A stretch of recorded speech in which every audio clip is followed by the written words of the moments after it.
Mon prochain invité, c'est un petit peu imprévu parce qu'on apprenait ce matin que hier, au conseil municipal, il y a eu dissolution de la Société de développement économique de Montmagny, dont Mme Isabelle Normand est la directrice générale. On reçoit M. Marc Langlois, qui est conseiller et pro-maire de la ville de Montmagny. M. Langlois, bonjour. Bonjour, Michel. Marc, dites-moi exactement, est-ce que cette décision-là était préparée? Est-ce que...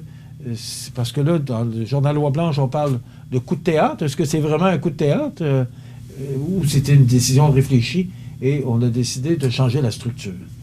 D'abord, votre question d'entrée de jeu est très pertinente, Michel, parce que la prémisse de base est fausse. Ce n'est pas une dissolution de la Société de développement économique. En fait, c'est une restructuration organisationnelle. Dans les faits, c'est qu'on va quand même continuer à travailler avec les gens du milieu pour faire du développement économique, mais maintenant, on va constituer un comité consultatif, comme on le fait, un comité consultatif, comme on le fait avec la culture, avec l'urbanisme, avec la revitalisation du centre-ville, avec l'embellissement.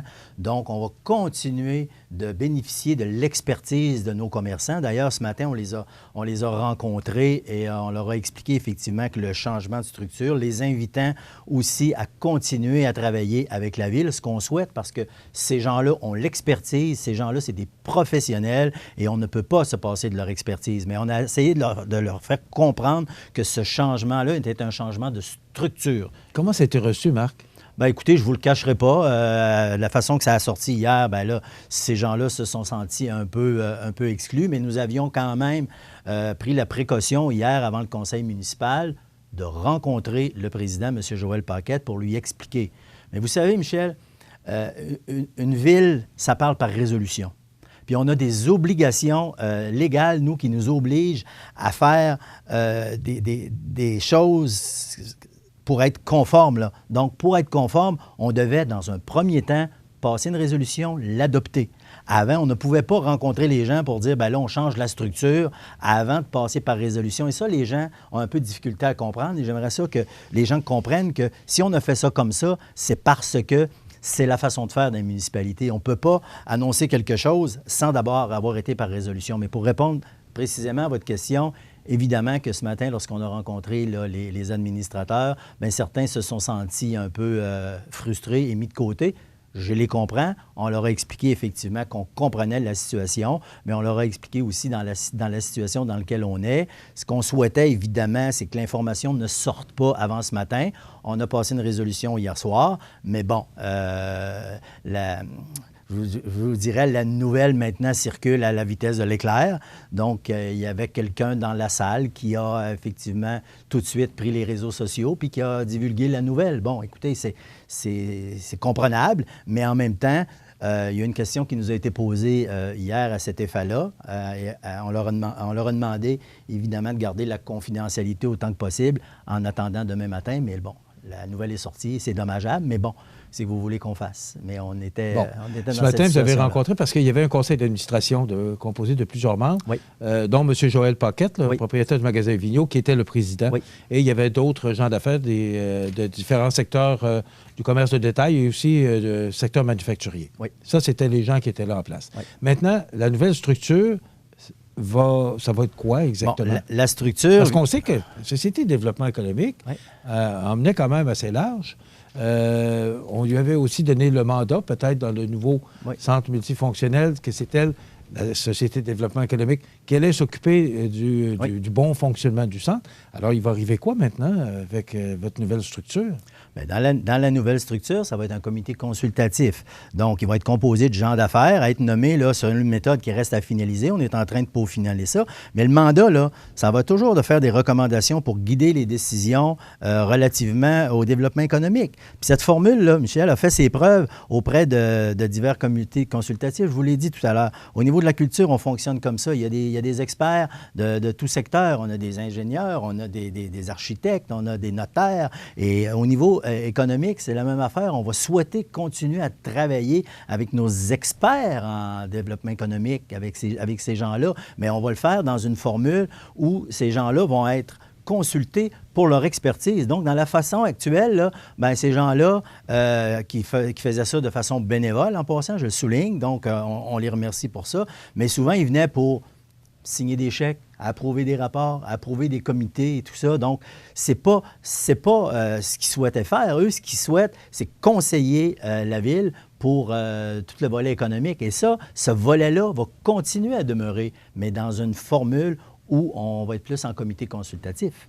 Donc, c'est ça le changement. Puis la nouvelle, ça devrait être ça. Donc, c'est un changement de structure. C'est pas une abolition, c'est pas une dissolution, c'est pas... on part pas en guerre là, contre les gens du milieu. Bien au contraire, on veut continuer à travailler avec ces gens-là.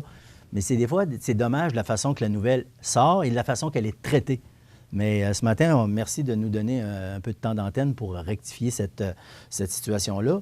Mais ce que je vous dis, c'est pas une dissolution. C'est pas rien, c'est simplement une réorganisation organisationnelle, comme on voit dans plein d'entreprises. On restructure, mais on veut quand même continuer de travailler avec l'expertise de ces gens-là, et c'est ce qu'on leur expliquait ce matin.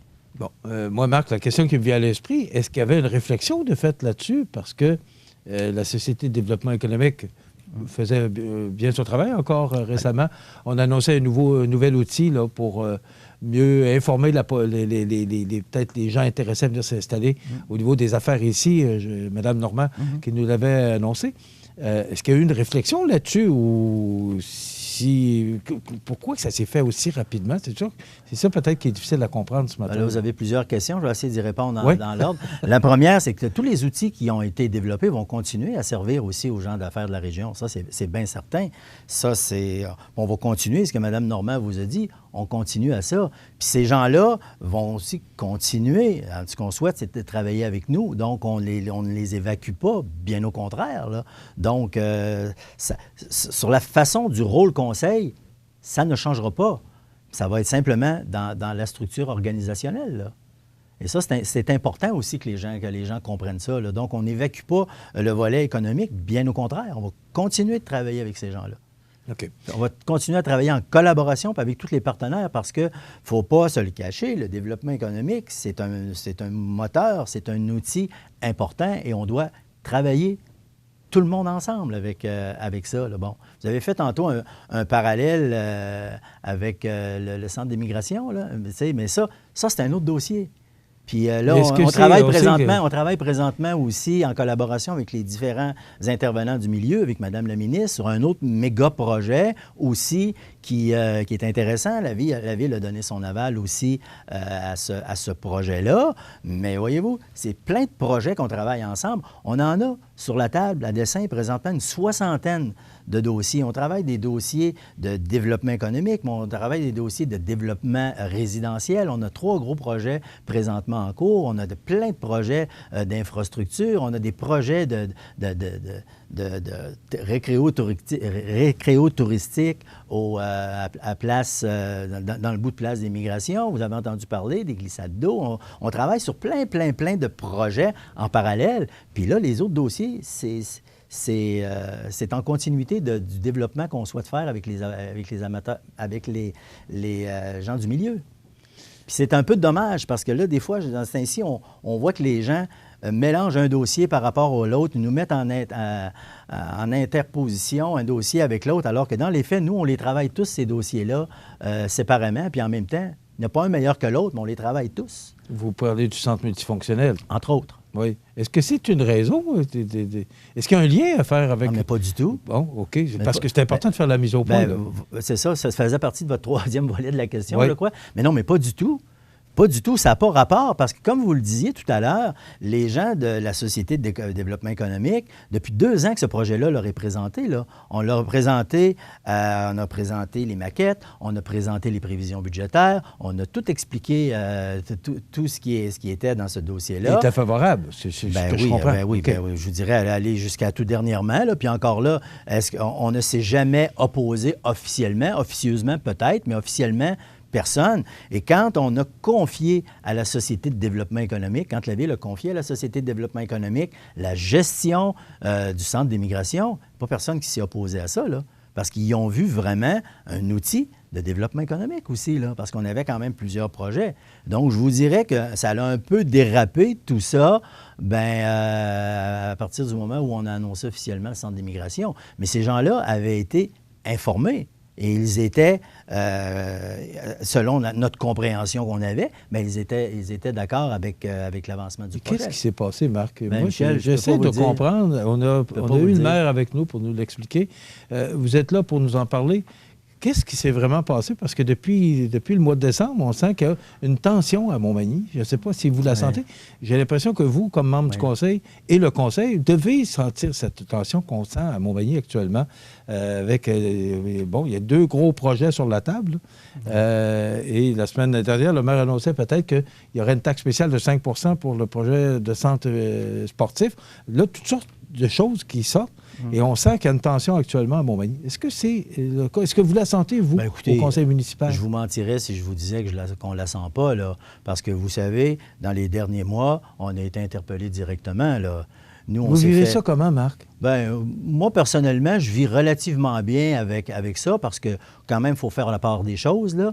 Et, on a été affublés de toutes sortes de choses. On a été attaqués personnellement. On s'en est pris à nos valeurs fondamentales. On s'en est pris à notre leadership. On s'en est pris à notre intégrité, à notre honnêteté, à notre loyauté. On s'est même attaqué à nos convictions personnelles. Et on a des convictions, pour d'aucuns, des convictions religieuses, d'autres ont des convictions politiques, d'autres, on s'en est pris à ça. On a personnalisé Et ça, je trouve ça tellement dommageable dans une société où aujourd'hui, on veut exclure l'intimidation, le harcèlement et tout ça. Donc, on a été un peu victime de tout ça, mais en même temps, on comprend, là. On comprend un peu de la façon... On a compris aussi le mécontentement de certaines personnes. Vous avez allé, mais un peu de travers, permettez-moi l'expression. Je vous dirais que si on n'était pas capable d'avaler de travers dans ce genre de situation-là, on n'a pas notre place en politique. C'est pas facile. C'est pas facile, mais on comprend. Puis il faut vivre avec la critique, ça fait partie de la game. Ce que je déplore, effectivement, par contre, c'est la façon qu'on livre l'information. Parce que souvent, l'information, elle est livrée de façon erronée. Et à force de livrer cette information-là erronée 1 fois, 2 fois, 3 fois, 5 fois, les gens finissent par croire que c'est la vérité. Alors que dans les faits, c'est pas ça. Donc, si vous lisez tout ce qui s'est dit, tout ce qui s'est écrit au cours des 2 derniers mois, je vous dis, c'est pas Jojo, là. Puis il y a des gens qui ont fait des affirmations incroyables. Puis, mais ça, nous, on a pris la décision, je vous dis, de rester quand même un peu en retrait là-dedans pour ne pas mettre de l'huile sur le feu. Je pense que ça a été sage aussi. Je pense que ça a été sage aussi parce qu'il y a de ce genre d'attaque, Michel, où c'est mieux de ne pas répondre. Parce qu'à ce moment-là, on s'abaisse au même niveau que les gens qui font des attaques. Et nous, on ne voulait pas. On est des représentants de la ville. On a quand même une fonction à rencontrer, à respecter. Et donc, ce qu'on souhaite, évidemment, c'est de continuer à travailler avec ces gens-là. Puis, dans le dossier de place d'immigration, on a rencontré les gens de la Chambre de commerce. On a convenu avec eux, évidemment, là, de ce qui s'est passé. On a convenu, effectivement, de faire un pas de côté pour regarder tout ça, pour revoir la façon de faire, pour rencontrer les différentes personnes qui ont peut-être des opinions contraires, pour continuer à discuter et tout ça. Et c'est ce qu'on a fait, là. Et ça, je pense que ça a été apprécié, là, par les divers intervenants. Ça démontre que vous êtes à l'écoute. Ben oui. Écoutez, Michel, on n'est pas insensible. Nous, on se promène. Moi, je vais faire mon épicerie, là, puis je m'en vais au dépanneur, puis je vais mettre du gaz comme n'importe qui. J'ai 60 ans, puis ça fait 60 ans que je demeure à Montmagny, puis c'est mon coin de pays. J'adore la ville et je l'ai à cœur, comme tous mes collègues du conseil municipal. On est là, c'est pour justement prendre à cœur les intérêts de la ville. Et quand on voit ce genre de situation-là où on s'attaque personnellement à des individus pour des décisions qu'on prend, bien là, je trouve ça un peu dommageable. Il y a des façons de contester, il y a des façons de s'objecter, il y a des façons de ne pas être d'accord, mais pour ce qui est des attaques personnelles ou des faussetés, des mensonges, bien, j'inviterais quand même les divers intervenants peut-être à un peu plus de respect. Mais ça, qu'est-ce que vous voulez? Ça fait partie de la game. J'inviterais aussi, autant que faire se peut, Je comprends que les médias, vous avez un rôle important à jouer, mais il faudrait, quand il y a une information, il faudrait quand même la vérifier de l'autre côté aussi. Parce que si tu lances quelque chose... Je dirais que ça, on veut... je pense que CBTV fait un bon travail là-dedans. Je ne cible pas personne, puis s'il y en a des médias à qui le chapeau fait, à ce moment-là, ils le mettront. Mon intention n'est pas d'attaquer un ou l'autre des médias. Je vous dis que de façon générale, bien, dans certaines situations, on ne prend pas le temps de vérifier l'information première, on la diffuse, puis là, à ce moment-là, on retravaille à partir de cette information-là, puis on fait, alors que l'information de base, ben, n'est pas, la contrepartie n'est pas diffusée. Ça, je vous dirais que c'est un peu dommageable, mais c'est ce que vous voulez qu'on fasse. Nous, on est, je vous dirais, on est libre des décisions qu'on prend en tant que ville, mais on n'a pas de contrôle là, sur ce que les médias. Je ne cache pas, on entendait des brides un petit peu de ce qui se passe ce matin, là, mais je ne vous cache pas de l'apprendre par le journal Loi Blanche. On a été un peu surpris. Alors qu'on reçoit un communiqué de presse qu'on a reçu à 9h30. Voyez-vous, Michel, c'est exactement ce que je viens de vous dire. Il nous reste 30 secondes, Marc. Oui, et quand vous regardez la chose, c'est la dissolution de la Société de développement économique. Alors que si on avait pris la peine de vérifier, on aurait dit, mais attendez ce matin, puis c'est pas une dissolution, c'est une réorganisation. Ça, c'est ça la vraie nouvelle. Mais c'est que vous voulez. Là, c'est sorti comme ça. J'espère que les gens vont comprendre que c'est pas un coup de théâtre, c'est pas rien de majeur, c'est simplement une réorganisation administrative. Je pense que vous l'avez bien expliqué. Merci Marc Langlois. Merci Michel. Conseiller à la Ville de Montmagny. Voilà, ça complète. À demain. Merci tout le monde.